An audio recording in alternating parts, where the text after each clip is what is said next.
It's a great honour. Today I'm genuinely delighted to welcome on board someone I've had a great pleasure in meeting recently in China, Dr. Ben Butwong. Internationally, she's recognised for an incredible hair restoration surgeon, and she's renowned for her meticulous approach to FUE, DHI, long hair FUE, and complex restorative procedures.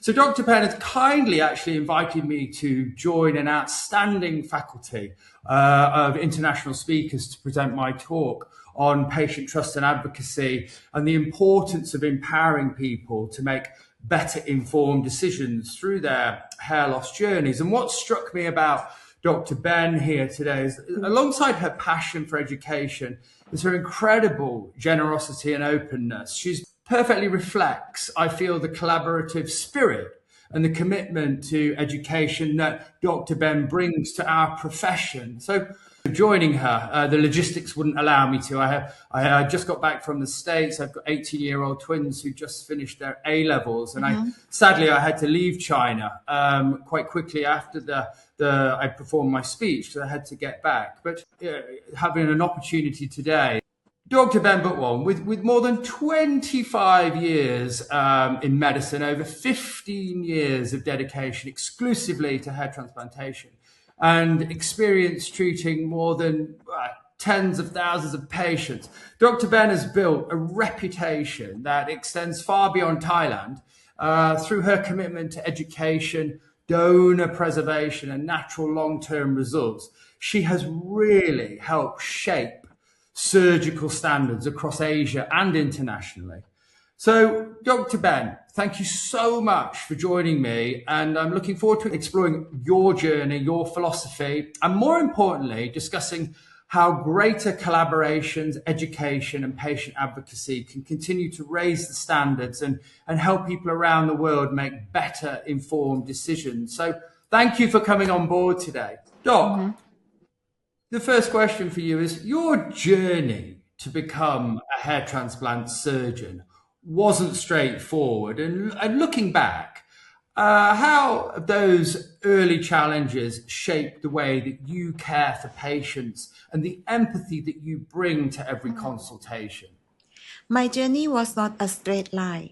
I had a lot of challenges in my early years, both as a doctor and as a woman working in a very technical surgical field.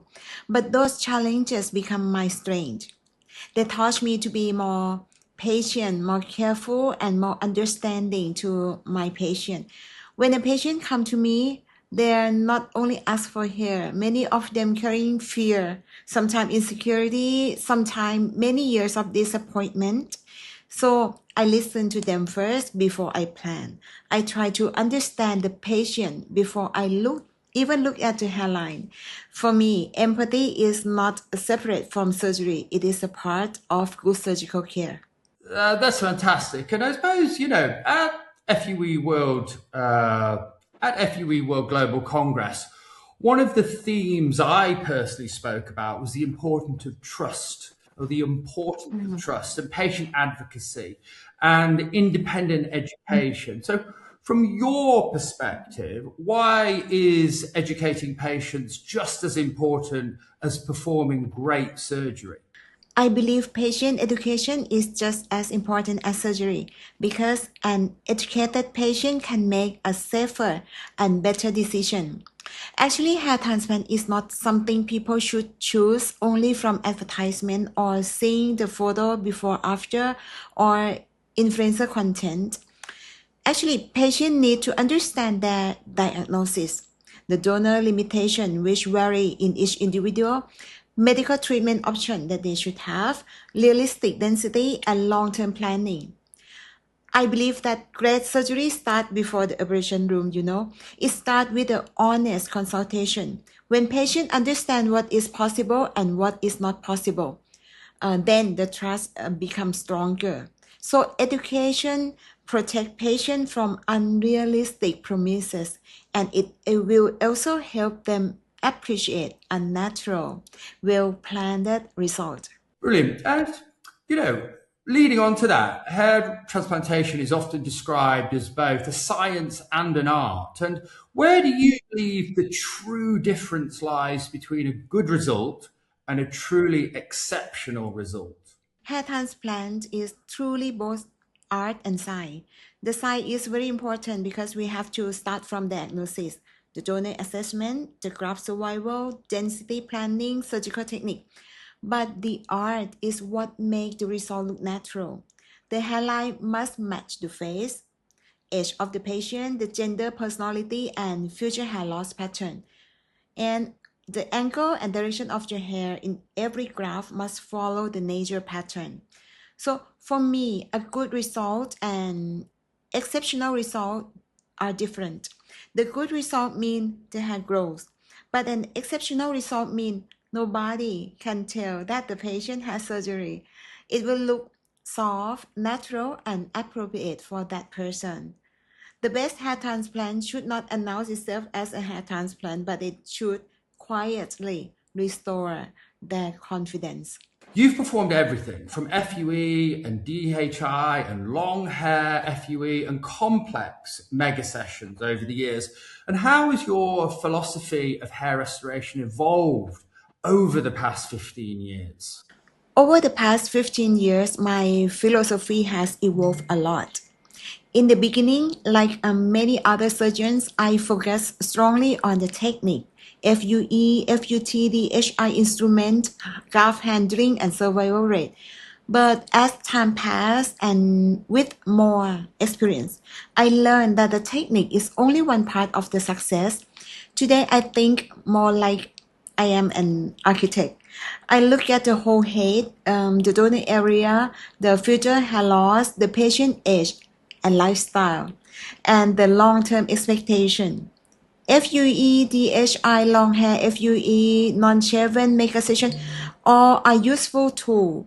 But the most important thing is not the name of the technique, but it is choosing the right plan for the right patient at the right time. So, and also, like many patients become fixated on graph numbers and instant transformations. And what do you wish more people understood about planning for the next 10, 20 years rather than simply focusing on the next procedure?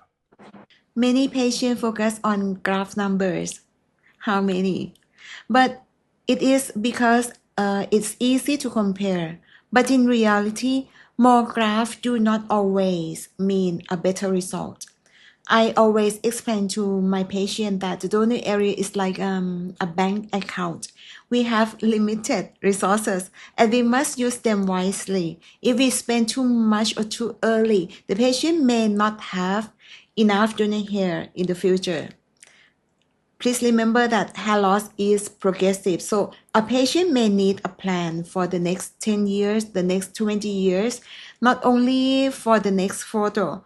My responsibility is not only to create the impressive result today, which it is, but also to protect the patient's option in the future also. And leading into that, like female hair transplant surgeons remain relatively rare on the international stage. So testimony to you. But do you think your perspective brings something unique to patient communication, surgical planning, and kind of long-term patient care?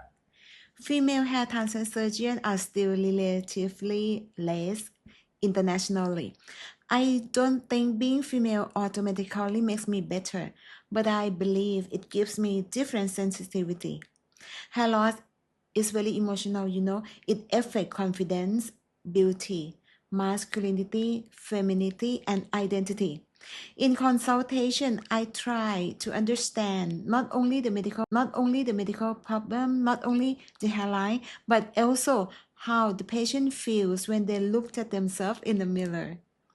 I think this sensitivity helps in communication, hairline design, female cases, especially transgender hairline planning and long-term care.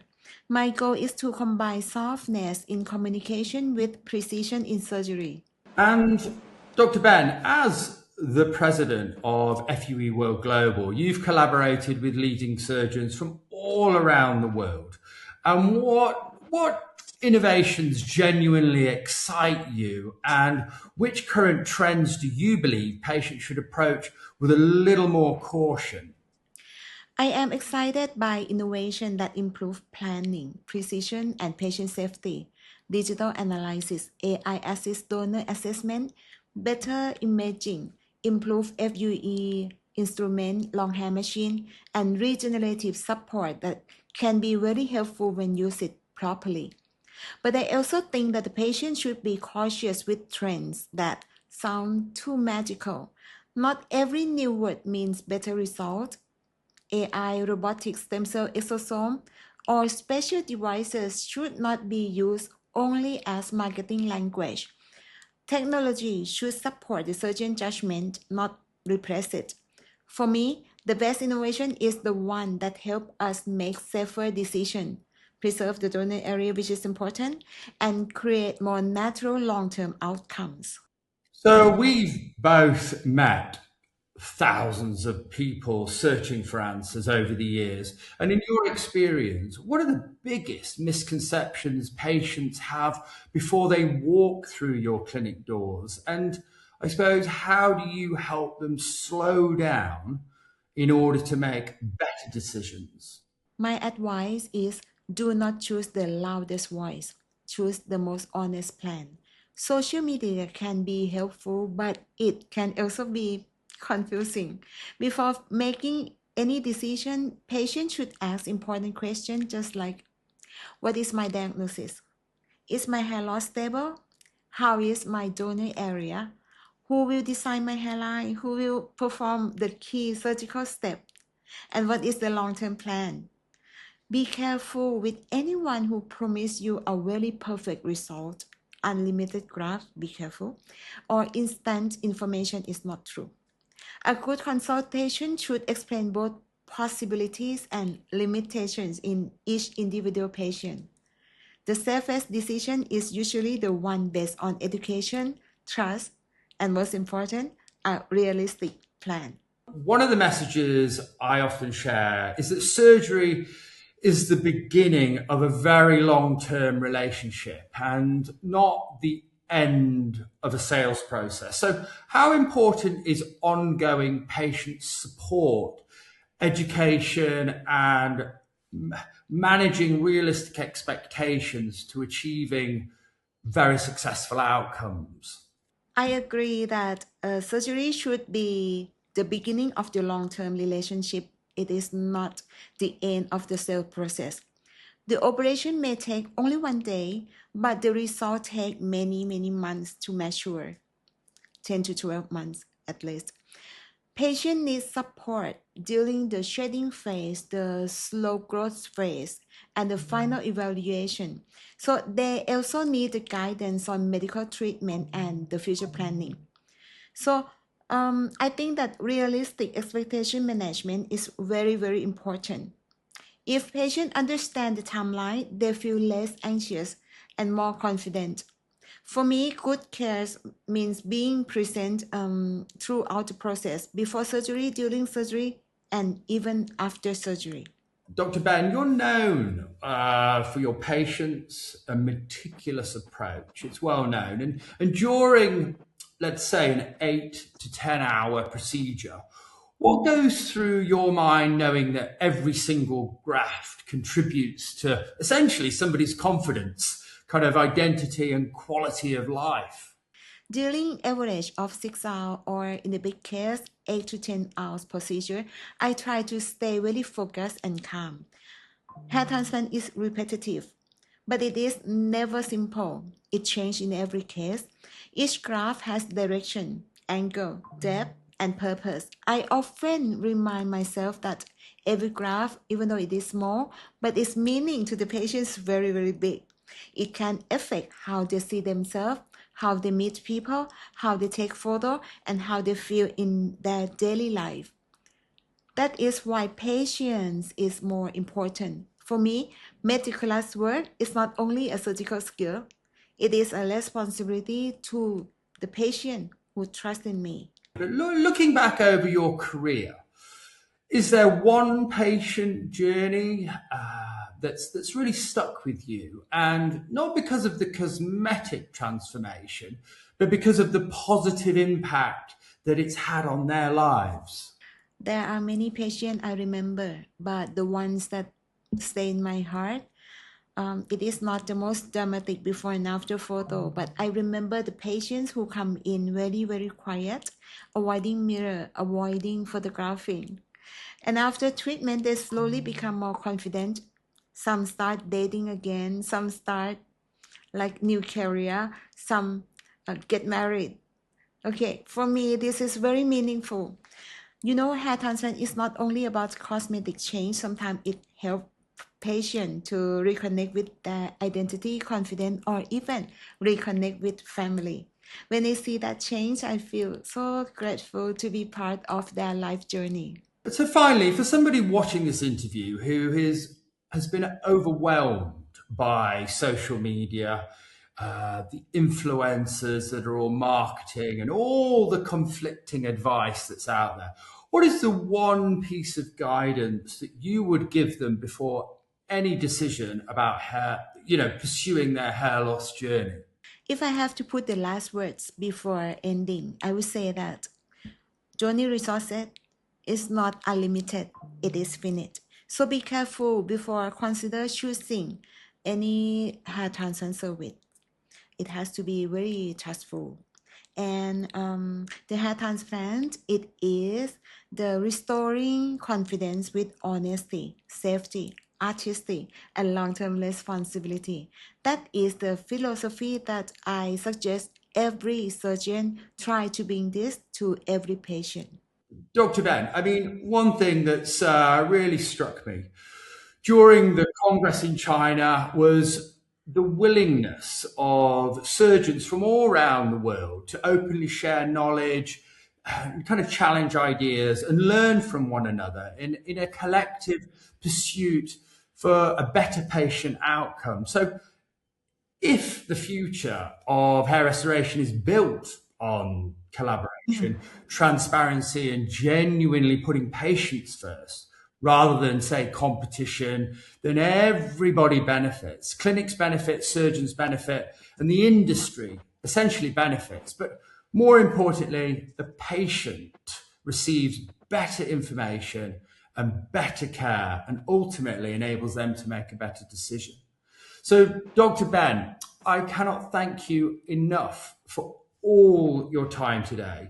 And it is a Sunday, and we have been finally able to connect. And I sincerely apologize for not being able to have more time with you in China. But I genuinely look forward to seeing you soon. And at the next kind of World Congress, I look forward to doing another speech. And I look forward to collaborating with you on other stuff moving forward and making people aware of the great work that you do.